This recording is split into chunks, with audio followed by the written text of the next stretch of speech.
اور دل جوئی کرنا، بزرگوں کے ساتھ عزت سے پیش آنا اور ان کی خدمت کرنا، اور خاندان میں جو غریب ہیں ان کی ہر ممکن مدد کرنی چاہیے۔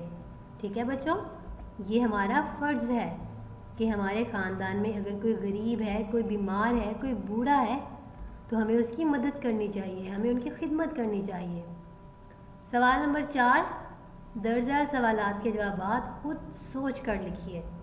تو نمبر 1 ہے ملازمین کے کیا کیا حقوق ہیں؟ ٹھیک ہے، تو اس کا جواب ہے ملازم کا حق ہے اگر وہ بیمار ہو تو اس کی دوا اور علاج کا انتظام کیا جائے، کام کی زیادتی سے تھک جائے تو آرام کے لیے مناسب وقت دیا جائے، اس کے کھانے اور لباس کا خیال رکھا جائے، اس سے ڈانٹ ڈپٹ کی بجائے نرمی اور حسن سلوک سے پیش آیا جائے، کیونکہ اسلام میں سب انسان برابر ہیں۔ ٹھیک ہے بچوں، یہ ہمارا اسلام ہمیں درس دیتا ہے کہ سب انسان اللہ کی نظر میں برابر ہیں، وہ چاہے کوئی امیر ہو، چاہے کوئی غریب ہو، چاہے کوئی گورا ہو، چاہے کوئی کالا ہو۔ اللہ کی نظر میں برتری کا معیار تقویٰ ہے کہ کوئی بندہ کتنا پرہیزگار ہے۔ ٹھیک ہے، سوال نمبر 2 ہے آپ اپنے گھر کے ملازمین کے ساتھ کس طرح پیش آتے ہیں؟ اس کا جواب ہے ہم اپنے ملازمین سے بہت اچھے طریقے سے پیش آتے ہیں۔ سوال نمبر 3، اگر آپ کے گھر میں مہمان آئیں تو آپ کیا کیا کریں گے؟ تو اس کا جواب ہے ہم ان کی ضروریات کا خیال رکھیں گے اور ان کو اچھے اچھے کھانے بنا کے دیں گے۔ ٹھیک ہے، ہم انہیں اچھا کھلائیں گے اور ان کے سکون کا خیال رکھیں گے۔ سوال نمبر 4 ہے اسلام کے دیے ہوئے حقوق کی ادائیگی سے ہمیں کیا کیا فائدے حاصل ہوتے ہیں؟ تو اس کا جواب ہے اسلام کے دیے ہوئے حقوق سے ہمیں بہت سے فائدے حاصل ہوتے ہیں، اور وہ فائدے کون سے ہیں؟ ہر کسی کو اس کا حق مل جاتا ہے، پیار محبت کی فضا قائم ہوتی ہے، ٹھیک ہے، ماحول اچھا رہتا ہے، سب کی زندگی آسان ہو جاتی ہے، کسی کو اگر کوئی مسئلہ ہو تو آسانی سے حل ہو جاتا ہے، ٹھیک ہے، یہ ہے فائدہ۔ جب ہم حقوق کی ادائیگی کرتے ہیں تو معاشرے میں ایک اچھی فضا قائم ہوتی ہے، اور اگر کسی کو کوئی مشکل کوئی مصیبت آن پڑے تو سب اس کی مدد کرتے ہیں اور وہ مسئلہ بہت جلدی حل ہو جاتا ہے۔ سوال نمبر 4 ہے خالی جگہ پر کریں۔ تو نمبر 1، اسلام ایک مکمل دین ہے۔ نمبر 2، اسلام میں زندگی کے کسی پہلو کو نظر انداز نہیں کیا گیا۔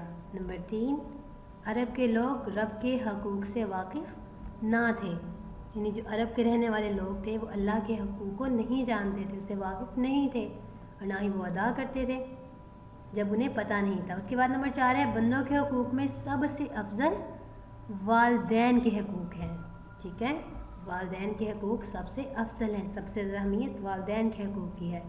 نمبر 5 ہے ماں اور باپ میں سب سے بڑھ کر ماں کا حق ہے، ٹھیک ہے، بندوں کے حقوق میں سب سے افضل حقوق والدین کے ہیں، اور والدین کے حقوق میں سے بھی والدہ کے حقوق زیادہ ہیں، ٹھیک ہے۔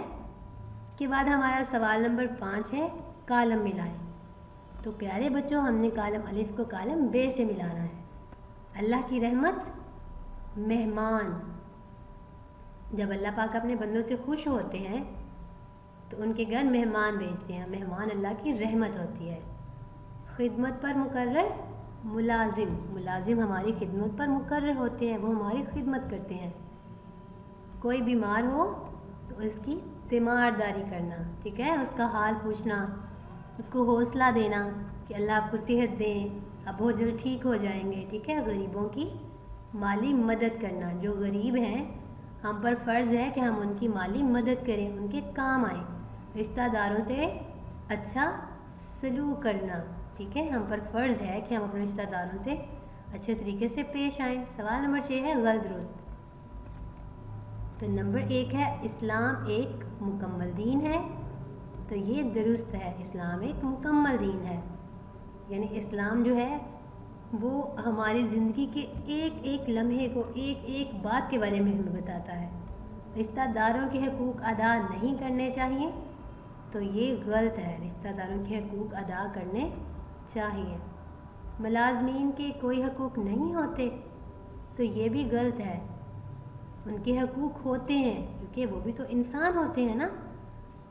ہم پر بہت سے حقوق فرض ہیں تو یہ درست ہے. جی ہاں، ہم پر بہت سے حقوق فرض ہیں.